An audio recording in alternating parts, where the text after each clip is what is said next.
Welcome back to the channel.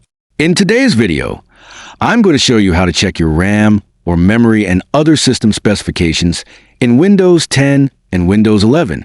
So let's get started. First, go to the Start button on your computer and click on it. In the search bar, type System Information, and then click on the System Information app to open it.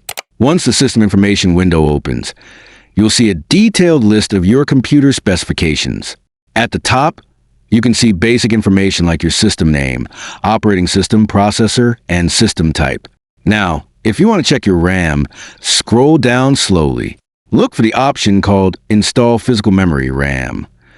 In front of this option, you'll see the total amount of RAM installed on your system. For example, it may show something like 8.00 gigabytes or 16.00 gigabytes, depending on your computer.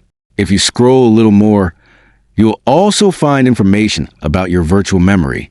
Virtual memory is used by Windows when your physical RAM is fully used, and it helps your system run smoothly even when multiple programs are open. So that's it. If you like this video, make sure to give a thumbs up, then subscribe to the channel. And don't forget to press the bell icon so you never miss any new updates.